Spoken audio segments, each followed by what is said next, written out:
Automobile সেক্টরের একটা অন্যতম কোম্পানি যার নাম হচ্ছে মাহিন্দ্রা অ্যান্ড মাহিন্দ্রা।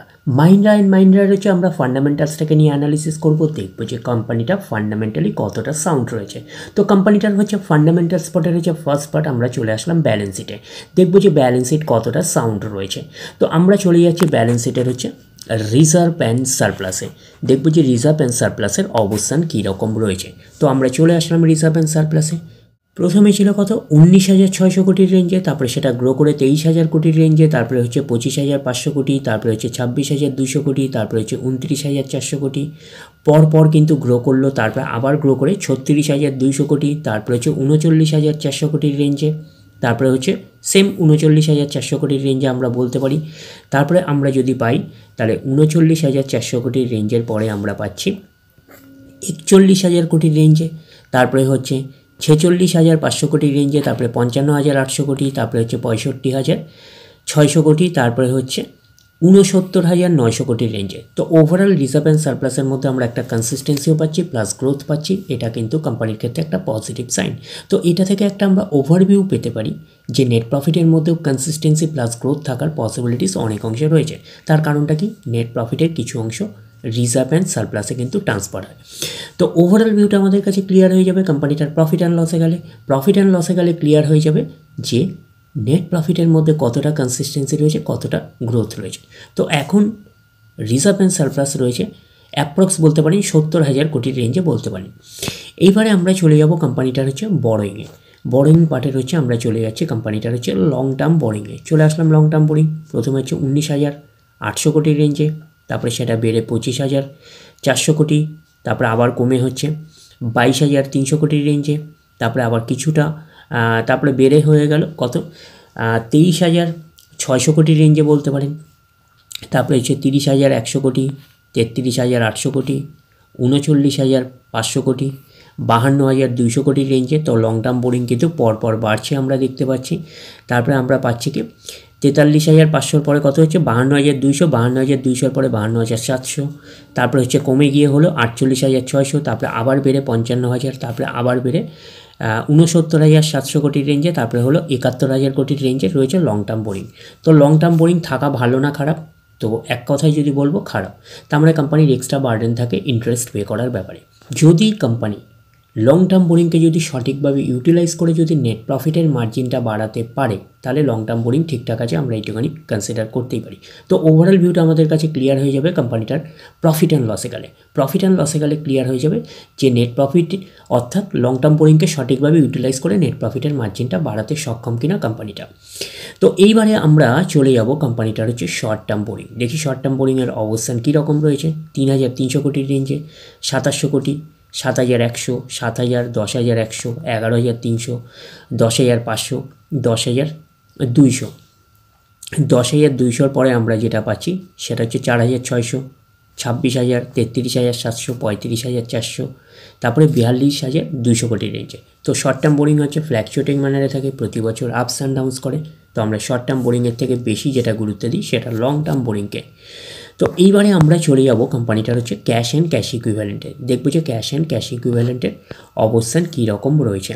তো আমরা চলে আসলাম কোম্পানিটার ক্যাশ অ্যান্ড ক্যাশ ইকুইভ্যালেন্ট 4,900 কোটির রেঞ্জে, 6,500, 4,900, 4,500, 4,600, তারপরে হচ্ছে 6,500, 8,700, 7,900 কোটির রেঞ্জে আমরা পারলাম।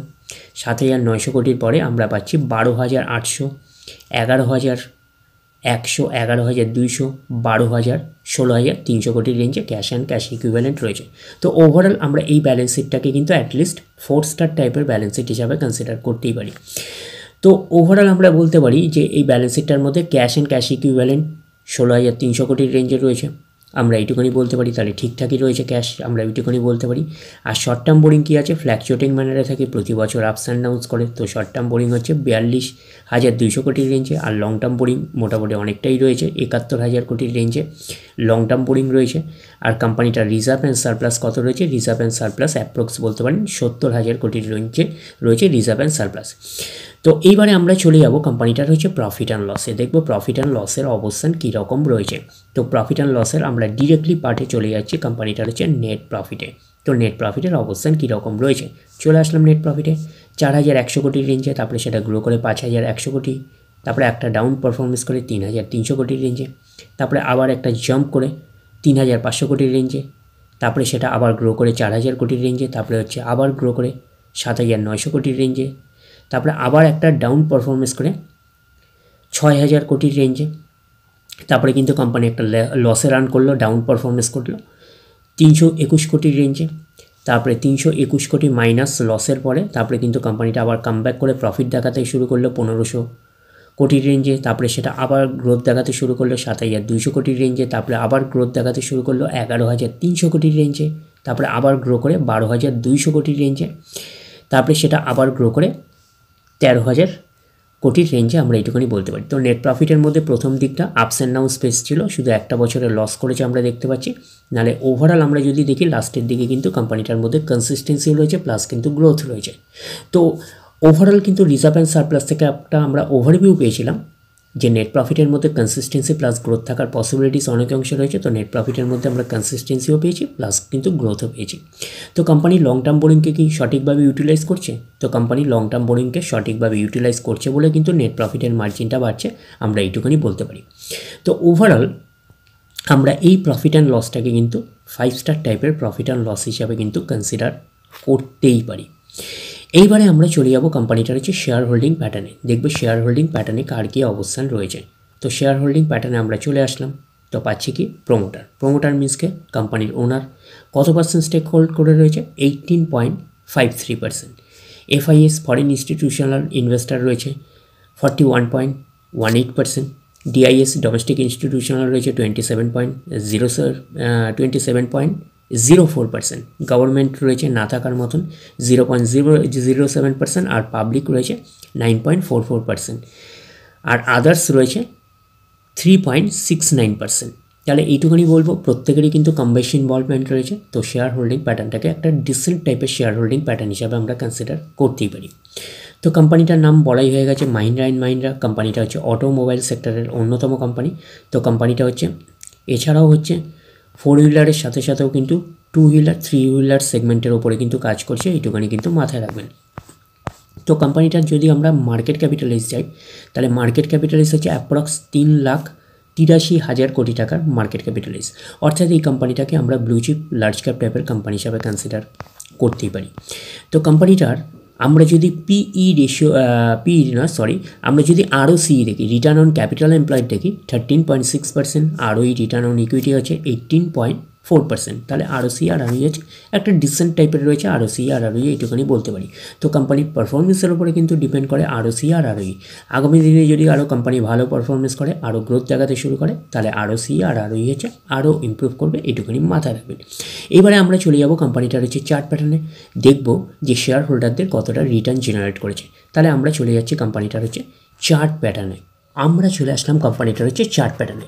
তো কোম্পানিটা এখন ট্রেড করছে কত? 3,082 টাকা 65 পয়সায় এখন ট্রেড করছে। আমরা যদি চলে যাই কোম্পানিটার মার্কেট ক্যাপিটালাইজ অ্যাপ্রক্স বলতে পারি 3.5 লাখ কোটি টাকার মার্কেট ক্যাপিটালাইজ। অর্থাৎ এই কোম্পানিটাকে আমরা ব্লু চিপ লার্জ ক্যাপ টাইপের কোম্পানি হিসাবে কনসিডার করতেই পারি। তো মার্কেট ক্যাপটা আগেই বলা হয়ে গেছে। আমরা যদি চলে যাই কোম্পানিটার PE রেশিও, তো PE রেশিও কত আছে? 29.08 হচ্ছে PE রেশিও। কোম্পানিটার আমরা যদি 52 উইক হাই যাই, তাহলে কত আছে? 3,222 টাকা 10 পয়সা হচ্ছে 52 উইক হাই। এবং কোম্পানিটার আমরা যদি 52 উইক লো যাই, 1,575 টাকা হচ্ছে 52 উইক লো। তো কোম্পানিটার একদিনের পারফরমেন্স হচ্ছে 0.5% পজিটিভ রিটার্ন জেনারেট করেছে একদিনে। 5 দিনের পারফরমেন্স করেছে 1%-এর মতন পজিটিভ রিটার্ন জেনারেট করেছে 5 দিনে। 1 মাসের পারফরমেন্স করেছে 8%-এর মতন পজিটিভ রিটার্ন জেনারেট করেছে 1 মাসে। 6 মাসের পারফরমেন্স করেছে 4%-এর মতন পজিটিভ রিটার্ন জেনারেট করেছে 6 মাসে। 1 জানুয়ারি থেকে পারফরমেন্স করেছে 81%-এর মতন পজিটিভ রিটার্ন জেনারেট করেছে 1 জানুয়ারি থেকে। আমরা যদি চলে যাই 1 বছরে, তো 1 বছর হচ্ছে 79%-এর মতন পজিটিভ রিটার্ন জেনারেট করেছে 1 বছরে। তো ন্যাচারাল ব্যাপার, আমরা জানি যে শর্ট টার্মে সেভাবে ওয়েলথ ক্রিয়েট হয় না স্টক মার্কেট থেকে। যত লং খেলবেন স্টক মার্কেটে তত হচ্ছে ওয়েলথ ক্রিয়েট হয়। বাট এই কোম্পানিটা কিন্তু শর্ট টার্মে অর্থাৎ 1 বছরে কিন্তু একটা ডিসেন্ট টাইপের পারফরমেন্স করেছে। আমরা এইটুকুনি বলতে পারি 79%-এর মতন পজিটিভ রিটার্ন জেনারেট করেছে 1 বছরে অর্থাৎ শর্ট টার্ম। তো এখন দেখার বিষয় কোম্পানিটা কি লং টার্মে ভালো পারফরমেন্স করেছে, লং টার্মে কি শেয়ার হোল্ডারদের ওয়েলথ ক্রিয়েট করে দিয়েছে, সেটাই কিন্তু এখন আমাদের দেখার বিষয়। তাহলে আমরা চলে যাচ্ছি কোম্পানিটার 5 বছরের চার্ট প্যাটার্ন। তো 5 বছরে পারফরমেন্স করেছে 497%-এর মতন পজিটিভ রিটার্ন জেনারেট করেছে 5 বছরে। তো 100% মানে ইনভেস্টমেন্ট ডাবল। তো ইনভেস্টমেন্টকে আমরা এইটুকুনি বলতে পারি 6 গুণের কিন্তু প্রায় কাছাকাছি করে দিয়েছে 5 বছরে। তো 5 বছরে কিন্তু হিউজ ওয়েলথ ক্রিয়েট করে দিয়েছে শেয়ার হোল্ডারদের, আমরা এইটুকুনি বলতেই পারি। এইবারে আমরা চলে যাব কোম্পানিটার ম্যাক্সিমাম চার্ট প্যাটার্নে। তো ম্যাক্সিমাম চার্ট প্যাটার্ন হিসাবে পারফরমেন্স করেছে 14,756%-এর মতন পজিটিভ রিটার্ন জেনারেট করেছে অল টাইম বা ম্যাক্সিমাম। তো কোম্পানিটা লিস্টেড হয়েছে কবে? কোম্পানিটা লিস্টেড হয়েছে 1999-এ। তাহলে 1999 থেকে এখন অবধি রিটার্ন জেনারেট করেছে 14,756%-এর মতন পজিটিভ রিটার্ন জেনারেট করেছে অল টাইম বা ম্যাক্সিমাম। তো ম্যাক্সিমাম চার্ট প্যাটার্নটা কিন্তু লেফট টু রাইট ওপরের দিকে মুভ করছে। তো সেই হিসাবে কিন্তু একটা ডিসেন্ট টাইপের চার্ট প্যাটার্ন হিসাবে আমরা কনসিডার করতেই পারি।